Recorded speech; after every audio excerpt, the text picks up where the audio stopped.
They're our parents, our grandparents, our neighbors. They made our country and us what we are today. Our elders have earned safety and comfort, but there's a sad reality that few people are aware of. For tens of thousands of Minnesota elders, instead of finding comfort and care, they become victims of abuse. The numbers are devastating and rising. In 2014, there were over 35,000 reports of vulnerable adult abuse just in Minnesota. And 56% of those reports were for adults over age 65. Even worse, the vast majority of abuse goes unreported, and our loved ones suffer in silence. Often the reason for their silence is because the abuser is someone close to the elder, such as a family member, paid caregiver, a trusted friend, or financial professional. The abused elder is too afraid of the consequences to speak up, or simply isn't able to. That's why your help is needed. Your older and dependent loved ones are relying on you to recognize abuse and stop it by reporting it. We're talking about an extremely vulnerable population. Almost half of all people over 85, the fastest growing segment of our population, have Alzheimer's disease or another kind of dementia.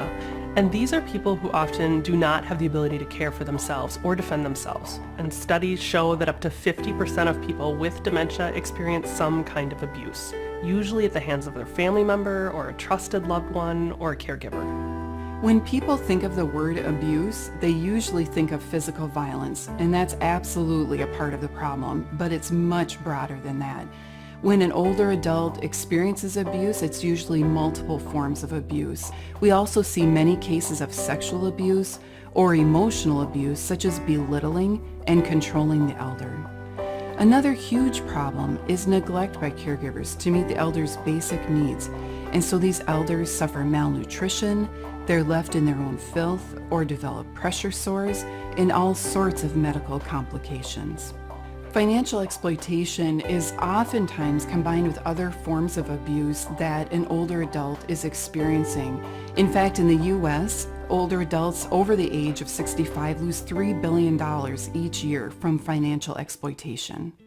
The abuse is usually perpetrated by someone close to the elderly person. When an abuser is known to a victim or a family member of a victim, it makes it incredibly hard for that older victim to report that abuse. We know that they want the abuse to stop, but we hear victims tell us that they don't want their son, daughter to go to jail. They are afraid of having to leave their home and go into a different living environment. They feel ashamed that the abuse is occurring.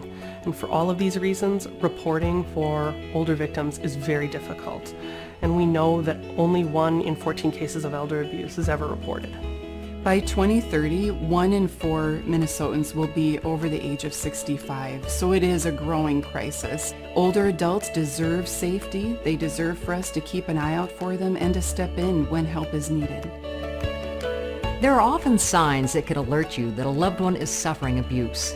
Ask yourself if you've noticed any of these warning signs in an elderly person. Cuts or bruises, sudden financial problems, frequent agitation or panic. The elder tells you that she or he is being hit, threatened, or left alone. The elder is withdrawn and reluctant to talk, or exhibits fear of the caregiver, yet resists leaving the caregiver's presence. If you have any suspicion that an elder or dependent adult is being abused, report it. Call the Minnesota Adult Abuse Reporting Center. If you want to talk to someone about potential abuse, or if you need support or advocacy, you can call the Minnesota Elder Justice Center. And finally, for elders who need help in daily matters but don't know where to turn, there's the Senior LinkAge Line. The Senior LinkAge Line connects seniors throughout Minnesota with local services for housing, transportation, chore help, insurance questions, caregiver support, and more. The resources are available. No elderly person needs to suffer or deserves to suffer. So please, make the call.